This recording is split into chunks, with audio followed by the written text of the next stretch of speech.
ಪರಿಸರ ಪ್ರೇಮಿ ವೃಕ್ಷಮಾತೆ, ಪದ್ಮಶ್ರೀ ಪ್ರಶಸ್ತಿ ಪುರಸ್ಕೃತೆ, ತನಗೆ ಮಕ್ಕಳಿಲ್ಲದಿದ್ದರೂ ತಾನು ಬೆಳೆಸಿ ಪೋಷಿಸುವ ಗಿಡಗಳೇ ತನ್ನ ಮಕ್ಕಳೆಂದು ನಂಬಿ ಸಾವಿರಾರು ಗಿಡಮರಗಳನ್ನು ಬೆಳೆಸಿ ಪ್ರಕೃತಿಗೆ ಕೊಡುಗೆಯಾಗಿ ನೀಡಿ ಮಕ್ಕಳ ದಿನಾಚರಣೆ ಎಂದು ತನ್ನ ಉಸಿರು ನಿಲ್ಲಿಸಿದ ಸಾಲುಮರದ ತಿಮ್ಮಕ್ಕನವರ ಪಾರ್ಥಿವ ಶರೀರವನ್ನು ಬೆಂಗಳೂರಿನ ರವೀಂದ್ರ ಕಲಾಕ್ಷೇತ್ರದ ಆವರಣದಲ್ಲಿ ಸಾರ್ವಜನಿಕರ ದರ್ಶನಕ್ಕೆ ಅನುವು ಮಾಡಿಕೊಡಲಾಗಿತ್ತು.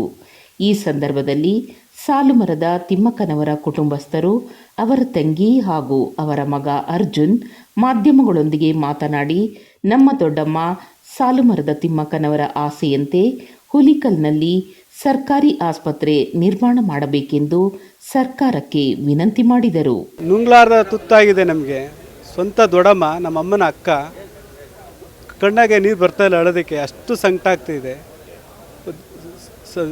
ಸರ್ಕಾರಕ್ಕೆ ನನ್ನದು ಮನವಿ, ಉಳ್ಕಲಲ್ಲಿ ಆಸ್ಪತ್ರೆ ಕಟ್ತೀನಿ ಅಂತ ಹೇಳಿದ್ರು ನಮ್ಮ ದೊಡ್ಡಮ್ಮ, ನೆರವೇರಿಲ್ಲ. ಸರ್ಕಾರಕ್ಕೆ ಒಂದು ಗಮನಕ್ಕೆ ಒಂದೇ ಒಂದು ಮಾತು ವಿನಂತಿ, ಅದೊಂದು ನೆರವೇರಿಸ್ಕೊಡಿ ಅಂತ ಹೇಳಿ ಕೇಳ್ಕೊತಾ ಇದ್ದೀನಿ.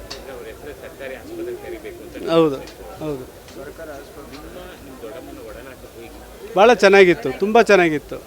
ನಾವು ಏನು ಹಬ್ಬ ಹರಿದಿನ ಜಾತ್ರೆ ಸಂಭ್ರಮದಲ್ಲಿ ಬಂದು ಹೋಗ್ತಾಯಿದ್ರು, ಚೆನ್ನಾಗೇ ಇದ್ದರು, ನಮ್ಮ ಒಡನಾಟದಲ್ಲಿ ಚೆನ್ನಾಗೇ ಇದ್ದರು.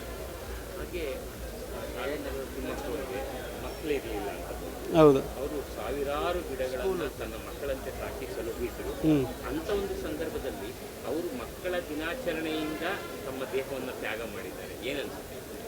ಭಾಳ ಒಂದು ನೋವಾಗ ಸಂಗತಿ. ಇಂಥ ದಿನದಲ್ಲಿ ಎಲ್ಲರೂ ಮಕ್ಕಳು ಖುಷಿ ಪಡೋ ದಿನದಲ್ಲಿ ಈ ನೋವು ತಂದಿದ್ದಾರಲ್ಲ, ಭಾಳ ಬೇಸರ ಆಗ್ತಾಯಿದೆ. ಪ್ರತಿಯೊಬ್ಬರಿಗೂ ಹೇಳಿದ್ದೀವಿ, ಯಾರೂ ಬರಲಿಲ್ಲ.